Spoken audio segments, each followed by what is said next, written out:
Morning students, today we will discuss lesson 4 of economics, class 12. Today we will read exceptions of law of demand. मांग के नियम के अपवाद। बेटा हमने पढ़ा था कल मांग का नियम और इसके लागू होने के कारण। आज हम पढ़ते हैं मांग के नियम के अपवाद। मांग के नियम के अपवाद क्या है? मांग के नियम के 3 अपवाद हैं। पहला है आर्टिकल ऑफ डिस्टिंक्शन, प्रतिष्ठा सूचक वस्तुएं।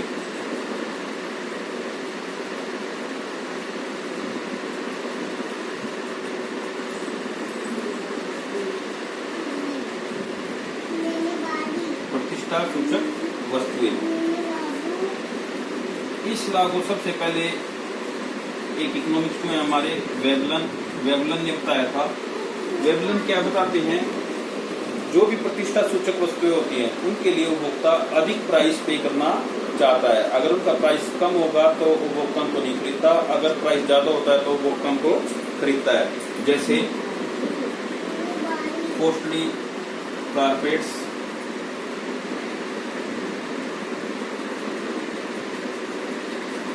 ज्वेलरी, डायमंड,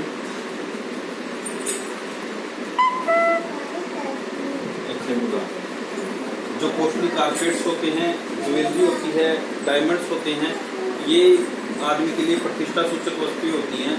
जिसके पास जितना ज्यादा होगा वो समाज में उसकी उतनी ज्यादा प्रतिष्ठा मानी जाती है।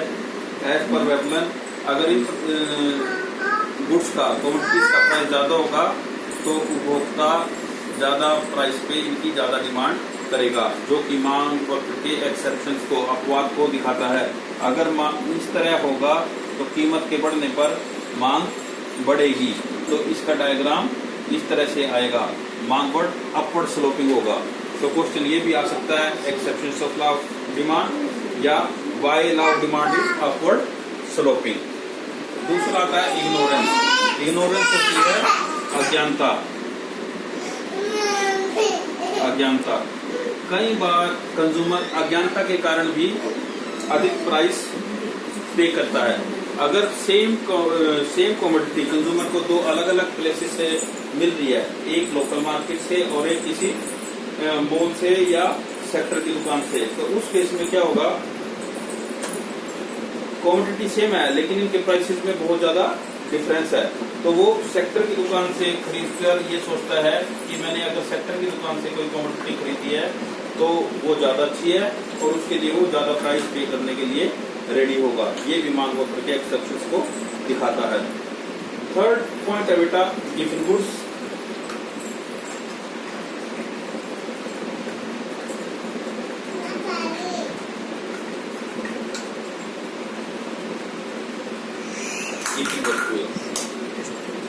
गिफिन वस्तुओं को सबसे पहले रॉबर्ट गिफिन ने बताया था।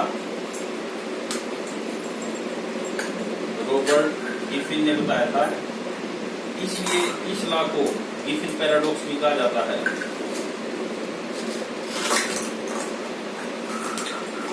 गिफिन पैराडॉक्स भी कहा जाता है। तो ये सेम क्वेश्चन 3 फॉर्म में आ सकता है, exception of law of demand, why law of demand is upward sloping, and third is Giffen paradox.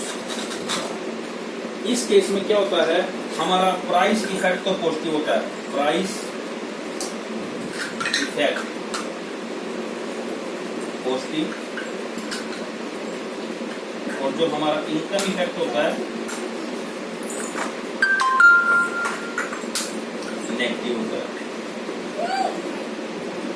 इनका क्या मतलब है? प्राइस इफेक्ट पॉजिटिव का, अगर प्राइस बढ़ेगा तो डिमांड बढ़ेगी, प्राइस कम होगा तो डिमांड कम होगी। ये अकेली बात इस बात को प्रूव करती है कि हमारा लाभ डिमांड कर्व अपवर्ड स्लोपिंग होता है। और इनकम इफेक्ट नेगेटिव का क्या मतलब है? अगर कंज्यूमर की इनकम बढ़ती है तो डिमांड कम होगी, अगर इनकम कम होती है तो डिमांड बढ़ेगी। तो ये 3 कारण है बेटा लॉ ऑफ डिमांड के एक्सेप्शंस के। पहला प्रतिष्ठा सूचक वस्तुएं, अज्ञानता, गिफिन गुड्स, गिफिन वस्तुएं। धन्यवाद।